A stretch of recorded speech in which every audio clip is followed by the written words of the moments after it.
नमस्कार दोस्तों, स्वागत है आप सबका कॉलेज एडमिशन scholarships.com के आज के सेशन में। तो दोस्तों, आज का हमारा टॉपिक है strategy to get MS seat in OBGY. OBGY में एमएस की सीट लेने के लिए क्या प्रोसेस रहेगा, किस रैंक पे क्या मिल सकता है और क्या स्ट्रेटेजी बना के हमें काउंसलिंग में मूव करना चाहिए जिससे कि हमें ओबीजीवाई की सीट कंफर्टेबली मिल पाए। देखिए, जो भी मैं बोलता हूँ वो एक एजम्पशन है, मेरा अपना पर्सनल एजम्पशन है on behalf of last year cut off या उसके लास्ट ईयर का जो कट ऑफ गया है, जो सीट्स अवेलेबल हैं इंडिया में और जो ट्रेंड चल रहा है काउंसलिंग का, उसके बिहाफ पे एक एजम्पशन है और उसी एजम्पशन के बिहाफ पे मैं आप लोगों को सजेस्ट करता हूँ।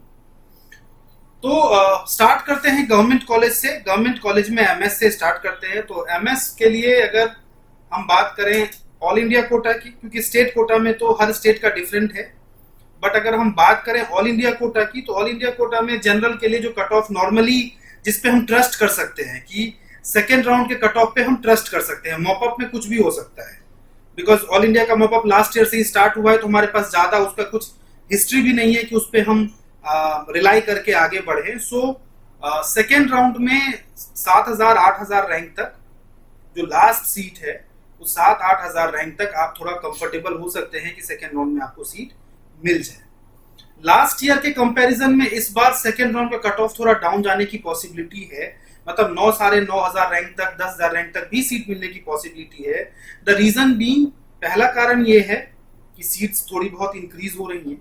दूसरा कारण ये है कि पिछली बार मॉपअप राउंड तक बहुत सारी सीट्स ब्लॉकिंग हुई थी, मतलब कोई क्लैरिफिकेशन नहीं था कि स्टेट से सेकेंड राउंड के बाद मॉपअप ऑल इंडिया कर सकते हैं नहीं कर सकते हैं, ऑल इंडिया सेकेंड राउंड के बाद स्टेट सेकेंड राउंड कर सकते हैं नहीं कर सकते हैं।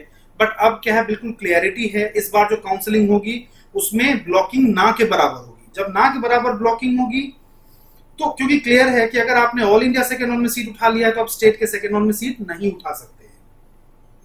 आपने स्टेट के सेकेंड राउंड में सीट उठा लिया है, ऑल इंडिया के मॉपअप में सीट्स नहीं उठा सकते, आप काउंसलिंग नहीं कर सकते, तो ब्लॉकिंग जो है वो कम होगी। In that case cut off second round में भी थोड़ी डाउन जा सकती है और मॉपअप में भी डाउन जाने की संभावना है। सो आई वुड सजेस्ट कि अगर आपका रैंक 8,000 तक है, 9,000 तक है, तो यू कैन बी कंफर्टेबल कि आपको जनरल कैटेगरी में सीट मिल जाएगी।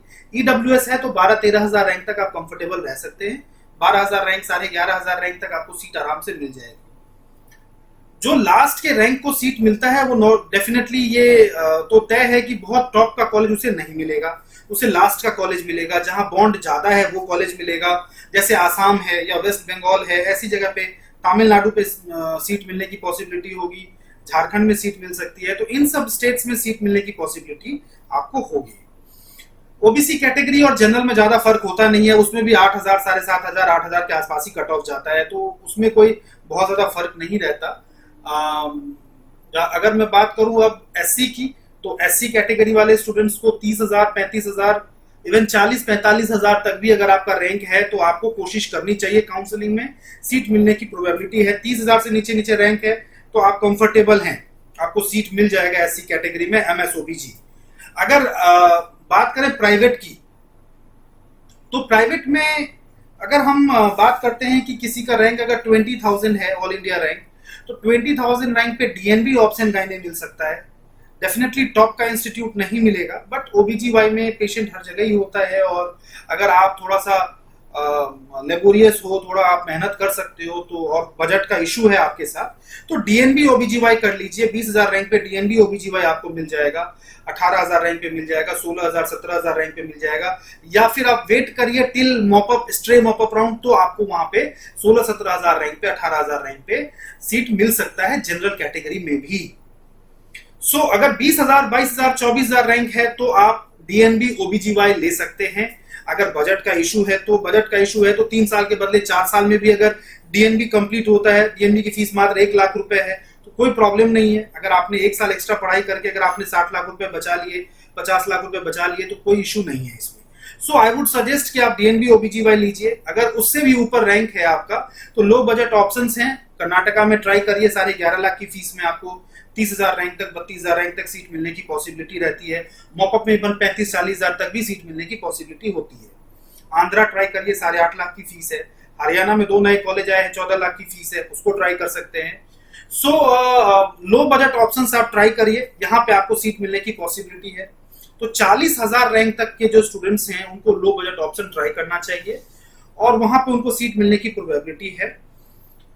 बैकअप के तौर पे यूपी की काउंसलिंग कर सकते हैं या फिर हरियाणा में जो एसजीटी यूनिवर्सिटी है उसकी काउंसलिंग कर सकते हैं, उसकी फीस ज्यादा है, या उत्तराखंड की काउंसलिंग कर सकते हैं। तो बैकअप के तौर पे 2-3 और ऑप्शंस आप लेके चल सकते हैं जहां पे फीस 20 लाख 25 लाख के आसपास वेरी करती हो, तो वहां पे आपको सीट मिलने की प्रोबेबिलिटी है। मैं 40 से 45,000 रैंक तक के जो स्टूडेंट्स हैं उनके लिए कह रहा हूं कि आप पहले लो बजट ट्राई करिए और बैकअप में यूपी या और भी कुछ स्टेट्स को लेकर के चलिए जहां पे आपको सीट मिलने की प्रोबेबिलिटी है।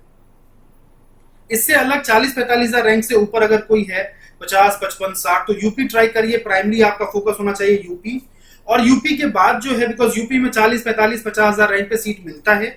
लास्ट ईयर भी 53,000 रैंक तक आई थिंक गया है वहां पे प्राइवेट कॉलेज में, सो वो ट्राई करिए। उसके अलावा जो है आप डीम्ड यूनिवर्सिटी जिनकी फीस 35-40 लाख के आसपास है वो ट्राई करिए, वहां सीट मिल सकता है आपको 35-40 लाख के आसपास जो जिनकी फीस है 30 लाख से 40 लाख के बीच पर एनम में जो फीस है।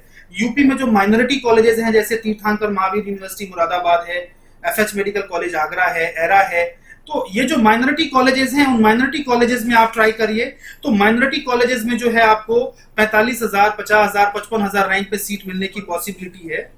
आई वुड सजेस्ट कि आप जो है अगर 45,000 से 60,000 के बीच में, तो माइनॉरिटी भी ट्राई करिए, डीम्ड भी ट्राई करिए, और इसके अलावा राजस्थान ट्राई करिए। राजस्थान में थोड़ी फीस हाई है बट वहां पे इस रैंक पे सीट मिलने की पॉसिबिलिटी होती है। अगर आप किसी माइनॉरिटी से बिलोंग करते हैं, जैन माइनॉरिटी, मुस्लिम माइनॉरिटी, तो जैन माइनॉरिटी में टीएमयू मुरादाबाद का कट ऑफ लास्ट ईयर जो है 76,000 रैंक तक गया है, और ऐसे ही मुस्लिम माइनॉरिटी के कई कॉलेजेस हैं जहाँ पे कट ऑफ काफी डाउन जाता है।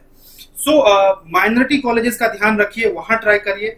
60,000 से भी अगर ऊपर रैंक है और ओबीजीवाई चाहिए तो राजस्थान और फिर कर्नाटका आदर्श कोटा। कर्नाटका आदर्श कोटा में मॉप अप राउंड में नेगोशिएट होती है फीस, वहां पे 50-60 लाख रुपए पर एनम की फीस में आपको 50 लाख 55 लाख की फीस में आपको सीट मिल सकती है। राजस्थान में 50-55 लाख की फीस में आपको सीट मिल सकती है। और मॉपअप राउंड हर जगह की ट्राई करिए। मॉपअप राउंड में कई बार सरप्राइजेस मिलते हैं, कुछ तुक्का लग जाता है, कई जगह पे ऐसा भी हो सकता है कि 25 लाख की फीस में आपको सीट मिल जाए। छत्तीसगढ़ में काउंसलिंग ट्राई करिए, वहां पे सीट मिलने की पॉसिबिलिटी रहेगी। तो ये एक ओवरऑल सिनेरियो मैंने आप लोगों को बताया है कि किस रैंक पे क्या मिल सकता है। फर्दर डिटेल डिस्कशन के लिए दिए गए नंबर पे कांटेक्ट करिए। मेरे साथ जूम सेशन करने के लिए कोई चार्जेस नहीं है, एक बार मेरे साथ बात करने के लिए कोई पैसे नहीं देने आपको, आप मेरे साथ बात कर सकते हैं। मैं आपको पूरी डिटेल बताऊंगा कैसे अप्रोच करना है काउंसलिंग में, क्या आपको मिल सकता है। अगर उसके बाद आप हमसे हमारी पेड गाइडेंस लेना चाहेंगे जिसमें हम पूरी काउंसलिंग आपको प्रॉपर गाइड करेंगे, रजिस्ट्रेशन से लेकर के सीट अलॉटमेंट रिपोर्टिंग तक, कौन सा कॉलेज कैसा है, उसका इंफ्रास्ट्रक्चर कैसा है, उसकी फीस क्या है, हिडन चार्जेस क्या है, बॉन्ड कितना है, स्टाइपेंड कितना मिलेगा, क्या अप्रोच होना चाहिए काउंसलिंग में, कैसे आपको काउंसलिंग में फर्स्ट राउंड में अप्रोच करना चाहिए, कैसे सेकंड में, कैसे मॉपअप में, ये सारी स्ट्रेटेजी अगर आपको जानना है तो आप हमसे हमारी पेड गाइडेंस ले सकते हैं और पेड गाइडेंस लेने के लिए दिए गए नंबर पे संपर्क कर सकते हैं। इस तरह के और भी वीडियोस मैं आप लोगों के लिए लाता रहूंगा। फिलहाल इस वीडियो में इतना ही। नमस्कार।